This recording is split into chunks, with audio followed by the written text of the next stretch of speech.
काम तो सिर्फ और सिर्फ एक फिक्रमंद मुसलमान औरत ही कर सकती। बेफिक्र औरत रहती ना, वो तो बिल्कुल कर ही नहीं सकती, गारंटी है मेरी, कर ही नहीं सकती। चौथा काम, जिसको अपनी जन्नत की फिक्र है, जिसको अपने रब की फिक्र है, अल्लाह को राजी करने की फिक्र है, अपनी खुद की मगफिरत की फिक्र है ना, वही करती है। अब ये चौथा काम, दूसरे नहीं करते ये काम। और चौथा काम क्या है मालूम है? रमज़ान में दाखिल होने से पहले रमज़ान की सुबह और रमज़ान की शाम में ये जो 24 घंटे है, वो 24 घंटों की प्लानिंग करना। मुझे करना क्या है रमज़ान में?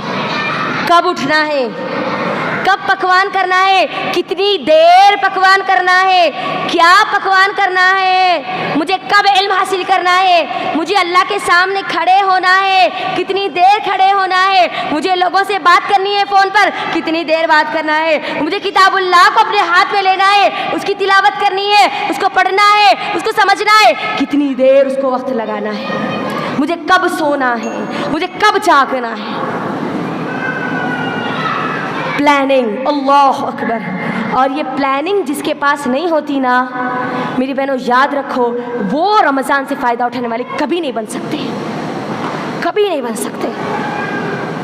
क्योंकि हमारे जो सहाबा और सहाबियात थे ना, रमज़ान का एक सेकंड, अल्लाह अकबर, उनकी ज़िंदगी कभी उठा कर देखो, एक सेकंड बर्बाद नहीं करती थी वो, एक सेकंड। अगर आपको बोला जाए आपको सेकंड के हिसाब से तनख्वाह दी जाएगी, सैलरी दी जाएगी, तो हम क्या करेंगे? अपने वक्त को बर्बाद करेंगे, बेकार की मशगूलों में मशगूल होंगे, फजूल की चीज़ों में अपने आप को लगाएंगे। आज भी कनाडा में और अमेरिका में पर आवर सैलरी दी जाती है, घंटे के एतबार से सैलरी दी जाती है। आप देखिए वहाँ के लोग कितने एक्टिव होते हैं। रमज़ान में तो पर सेकंड ना नेकी का जो अजर है, सेकंड सेकंड आपको दिया जाएगा, और कैसा, वो भी अजर 700 गुना तक बढ़ाकर। अल्लाह अकबर। एक फिक्रमंद औरत कैसे छोड़ सकती है? रमज़ान का एक सेकंड भी अपना ज़ाया कैसे कर सकती है? हम रमज़ान को सोने में, खाने में, एक दूसरे के घर पर इफ्तार की पार्टियों में अल्लाह के लिए ज़ाया मत कीजिए। रमज़ान के वक्त को ज़ाया मत कीजिए।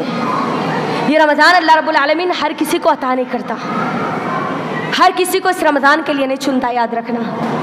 मैं और आप खुश नसीब है, मुझको और आपको चुना जा रहा है रमज़ान के लिए। मालूम नहीं है रमज़ान में दाखिल होने तक भी मेरे और आपकी गारंटी नहीं है कि हम दाखिल होंगे भी या नहीं। अल्लाह से दुआ है कि अल्लाह हमको दाखिला दे दे, आमीन। प्लानिंग करो, मुझे करना क्या है, और सबसे ज़्यादा फ़ोन से दूर रहना, क्योंकि फ़ोन करता क्या है, हमको हमारे वक्त को बर्बाद करने का बहुत बड़ा ज़रिया बनता है। आप अगर इल्म हासिल कर रही है तभी आप कुरान को हाथ, आप फ़ोन को हाथ लगाइए, अदरवाइज़ आप फ़ोन को टच भी मत कीजिए, वरना हमारा वक्त किस में जाता? सहरी में क्या खाई अम्मा, है ना, अब इफ्तार में क्या खा रही अम्मा, कल सहरी में क्या बना रही अम्मा, इसमें हमारा पूरा वक्त चले जाता। गोश्त थोड़ा गला था, दाल थोड़ी नहीं गली थी, ये बेकार की चीज़ों में हम हमारा वक्त ज़ाया कभी भी नहीं करना। कोई बेकार की चीज़ में हमारा वक्त नहीं जाएगा उन चीज़ों में जो अल्लाह रब्बुल आलमीन को राज़ी करने वाले काम, बस कोई बेकार की मशगूलियत नहीं। अपने जिस्म को भी तैयार कीजिए, प्लानिंग में अपने जिस्म को भी उसके अंदर शामिल रखिए। सहरी में पेट भर के फुल हमारे मुंह तक अगर खा लेंगे तो सहरी के बाद, फजर के बाद नींद नहीं तो और क्या आएगी। मेरे राब के सहाबा और सहाबियात सहरी के बाद सोया नहीं करते थे। खाने के बाद जो जितना उसको चाहिए खाना जिस्म को, उतना खाने के बाद इंसान एक्टिव हो जाता है, अभी चुस्त हो जाता है, सुस्त नहीं होता। जब पेट भर के फुल खा लेते ना, तभी जाके हम सुस्त हो जाते। इसीलिए फजर के बाद जो सो जाते तो कब उठते? ज़हर में मुँह दिखता हमारा नहीं। फजर के बाद का वक्त कितना फजीलत वाला वक्त है, अल्लाह अकबर।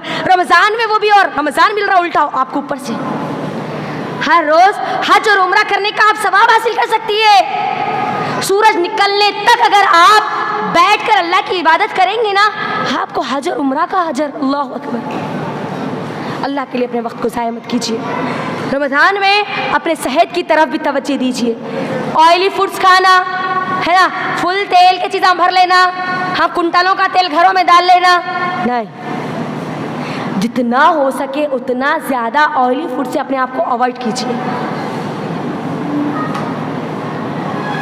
ऐसी ग़िज़ा खाइए जो आपको आसानी से हज़म हो जाए और उससे आप अच्छी तरह चुस्त हो जाए, सुस्त नहीं। तहारियाँ, बिरयानियाँ, मंदियाँ, ये वो अमका डमका बेकार की चीज़ों को अपने पेट में डालकर अपने पेट को पूरा कचरे का कुंडा ने बना लेना। सलाद का इस्तेमाल ज़्यादा कीजिए, अपनी प्लानिंग में ये चीज़ें शामिल कीजिए, क्या खाना है और क्या चीज़ों से रुकना है आपको, ताकि आपका रमज़ान बेहतरीन रमज़ान गुजरे। ठीक है, चौथी चीज़ क्या थी बोलो? क्या करना? किसकी जी अम्मा शादी की? हाँ रमज़ान की, किसकी? रमज़ान की। ठीक है, हाँ।